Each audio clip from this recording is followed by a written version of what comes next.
అంటే ఎంత స్థాయిలో మనం సాధన చేస్తున్నా కూడా మాయ అనేది ఖచ్చితంగా వస్తుంది అని అంటారు. మాయ అంటే మనస్సు సత్యం గారు.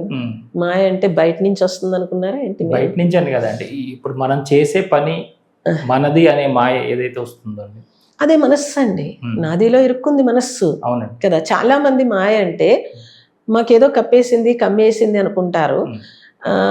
రకరకాలుగా జనాల్ని భయపెట్టి క్యాష్ చేసుకునే అనేక రకాల పీపుల్ వచ్చేసిన తర్వాత ఇది చేస్తే నీకు ఇది తగ్గుతుంది, అది చేస్తే నీకు ఇది తగ్గుతుంది అన్నప్పుడు వాడు పూర్తిగా ఆత్మవైపు వెళ్ళట్లేదు. ఆత్మశక్తి అనంతము. మీరే చూశారు, మమ్మల్ని చూశారు కదా. ఒక స్త్రీగా ఆ ఏరియా మీకు తెలుసు, ఎంత రౌడీలో తెలుసు, ఎంత ఇబ్బంది పెడతారో మీకు తెలుసు. మరి పారిపోలేదు కదండి. మరి అదంతా మాయ అనుకుని పారిపోతామా ఏంటి? కదా. ఆత్మశక్తి అనంతం అన్నప్పుడు చావోరేవో.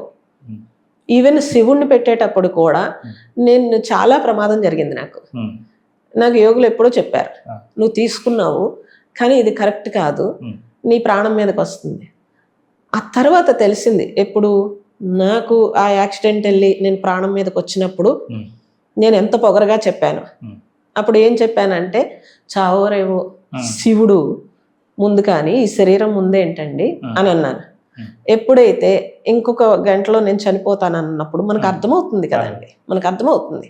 చుట్టూ డాక్టర్ల చేతులు ఎత్తేసి తీసుకోండి అన్నప్పుడు చుట్టూ గొళ్ళు గొళ్ళు అంటూ ఉంటారు, మనకు అర్థమవుతుంది. అర్థమైనప్పుడు ఒక్కసారి నాకు స్ఫురణకు వచ్చింది, ఓ మనం వెళ్ళిపోతున్నాము అంటే ఎంత పొగరగా చెప్పాము, ఈ శరీరాన్ని మనం జయించలేకపోతున్నాము అనే విషయం నాకు అర్థమైంది. ఇంక నాకు చేతులు ఎత్తేసి రమణ రమణ అనుకుంటూ నేను కూర్చున్నానండి. వాళ్ళు ఏదో చేశారు, అది చేయాల్సి ఉంది కాబట్టి బతికి బయటపడ్డాము, ఏదో జరిగింది. నా 55 ఏళ్ళ జర్నీలో నేను ఒక్క ట్యాబ్లెట్ వేసుకోలేదండి. ఇదే ఫస్ట్ ప్రమాదం నాకు. ఎన్నిసార్లు లారీ కిందకి వెళ్ళిపోయాను, జాగ్రత్తగా సేఫ్గా బయటకు వచ్చేసాను. మనకు ఒక పొగరు కూడా ఉంటుంది, ఓ మనకేం జరగదు అనేది ఉంటుంది కదా. చిన్నప్పటి నుంచి ఎన్ని ప్రమాదాలు జరిగాయి, కాపాడతారు, గురువులు కాపాడతారు, అన్ని ఉంటాయండి. వాళ్ళ పరీక్ష అనుకున్నాను నేను. వాళ్ళ పరీక్ష, నువ్వు జారిపోతావా అంటే వాళ్ళకి తెలుసు నేను పొగరుగా చెప్పానా మంచిగా చెప్పానా వాళ్ళకి తెలుస్తుంది కదండి. చెప్పినప్పుడు నువ్వు జారిపోతావా ఉంటావా అనేది పరీక్ష. నా ఒంటి మీద ఉన్న ప్రారంధము అన్నీ ఉంటాయి కదండి. ఇప్పుడు ఎప్పుడు శరీరం చూసుకోలే, ఇప్పుడు శరీరం అవసరమని ఇప్పుడు తెలుస్తోంది కాబట్టి కొంచెం శ్రద్ధ పెట్టాలంటే పెట్టలేకపోతున్నాం కూడా, ఒక అలవాటు అయిపోయి.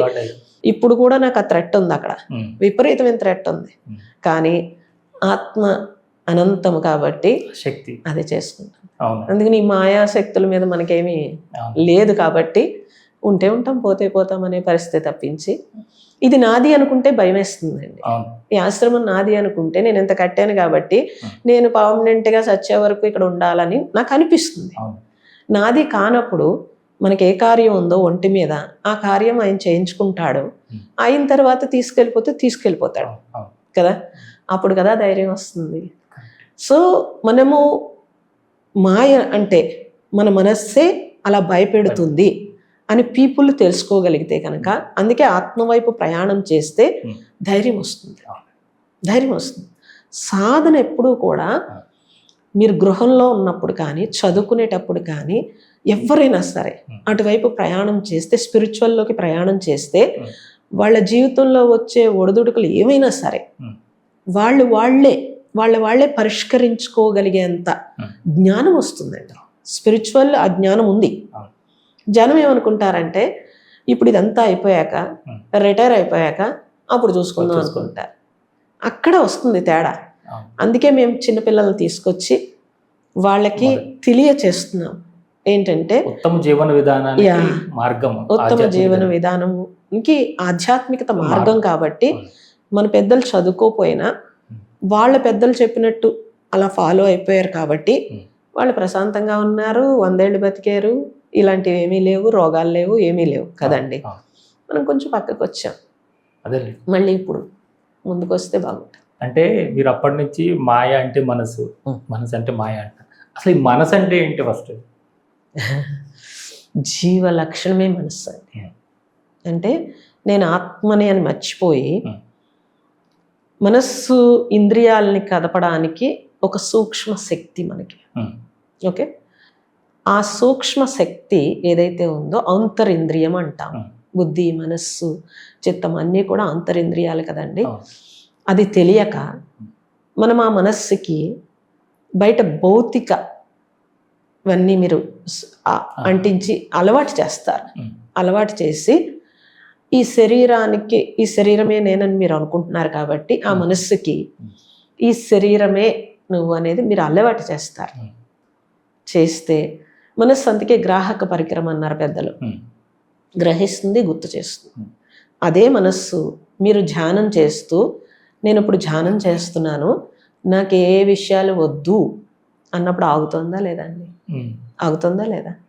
ఒకవేళ కొత్తలో ఏదో ఆగినా ఆగపోయినా నెమ్మదిగా అలవాటు చేస్తే ఆగుతుందా లేదా? ఇంకెందుకు రాత్రి పోనీ మామూలు ధ్యానం కూడా అక్కర్లేదు. మీరు రాత్రి పడుకునేటప్పుడు నేను ఇప్పుడు పడుకోవాలి అని మీరు ఆలోచించడం మానేస్తే, నేను ఇప్పుడు పడుకోవాలని మీరు మనసుకి సజెషన్ ఇచ్చారు. ఇస్తే ఆ మనస్సు అన్ని ఆలోచనలు ఆపుతుందా, ఆపట్లేదా? మరి మీరు నిద్రపోతున్నారా, నిద్రపోవట్లేదా? అది భౌతిక శరీరం అలసిపోవడం వల్ల వస్తుంది. నో. భౌతిక శరీరం అలసిపోయినా మీరు ఏదో ఒక సమస్య వచ్చింది అనుకోండి, మీరు దాన్నే ఆలోచిస్తున్నారనుకోండి, రోజంతా భౌతిక శరీరం అలసిపోయినా కూడా నిద్ర పడదు. మీరు గమనిస్తే తెలుస్తుంది, నిద్ర పట్టదండి. మళ్ళీ మనం అయ్య బాబాయ్ ప్రొద్దుటి నాకు ఆఫీస్ ఉంది, నేను పడుకోపోతే ఎలాగా అనుకుని మీరు సజెషన్ ఇచ్చుకుంటే మళ్ళీ పడుకుంటాం కదా.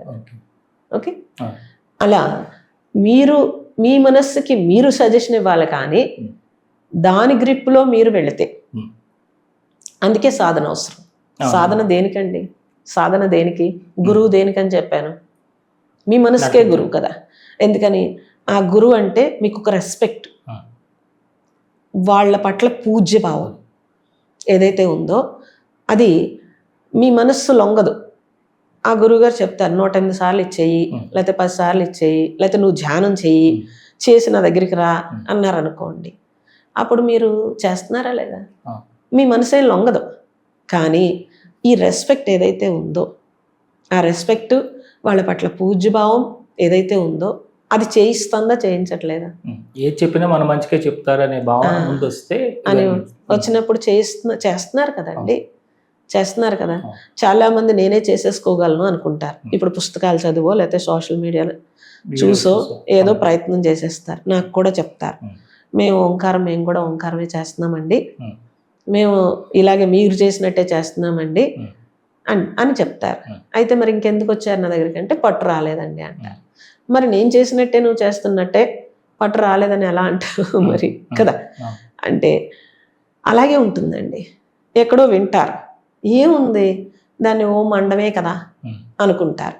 అలా కాదు కదా. సో దాని మీద మేము రీసెర్చ్ చేయటం వల్ల దాని మీద ఆ తరంగం ఏంటి, ఎవరికి ఏదైతే బాగుంటుంది, ఇవన్నీ మాకు తెలుస్తాయి కానీ మీకు తెలియదు కదా. అవన్నీ బయటికి ఎలా చెప్తామండి? ఇదే పని ఏంటి? రోజు ఓ నాయన నీకైతే ఇది అర్థమవుతుంది, నీకైతే ఇది ఇలా అవుతుంది అని చెప్పడానికి మాకు ఇదే పని. అంత ఖాళీ ఎక్కడ ఉంటుందండి? నువ్వు సరెండర్ అవ్వకుండా ఎందుకు చెప్తారు? నువ్వు నిజంగా సిన్సియర్ అయితే ఆ గురువు నిన్ను నెత్తి మీద పెట్టుకుని నీకేం కావాలో అది చూస్తాడు. ఊరికే తొంగి చూడడానికి వస్తారు చాలా మంది. ఎలాగా తొంగి చూడడం అంటే ఏంటండి? ఇక్కడ ఏం జరుగుతుంది, ఆ జరిగిన దాన్ని నేను వెళ్ళాను కామెంట్ చేయాలి అంటే అదంతా ఒక నెగటివ్ ప్యాటర్న్ ఉంటుంది మనుషుల్లో. మీరు చూస్తే కామెంట్లు పెడుతూ ఉంటారు. ఒక నెగటివ్ పర్సన్ అంటే రాక్షసత్వం అంటారు దాన్ని. వాళ్ళ మైండ్ రాక్షస మైండ్, అది వాళ్ళనే తినేస్తుంది. దానివల్ల వాళ్ళకి ఉపయోగం లేదు, నష్టం ఉంది. కానీ ఎవరు మంచివాళ్ళో ఎవరు చెడ్డవాళ్ళో తెలుసుకోకుండా నువ్వు కామెంట్ పెట్టినప్పుడు ఆ పాపం నీకే వస్తుంది. ఎందుకని? వాళ్ళని ప్రేమించే వాళ్ళందరూ నిన్ను తిట్టుకుంటారు. ఆ విషయం మీద అవగాహన కూడా ఉండదు. ఆ విషయం మీద అవగాహన ఉండదు. లేనప్పుడు తప్పనిసరిగా పాపము సునిశ్చితంగా ఉంటుంది. సత్యం గారు, జనాలకు తెలియదండి.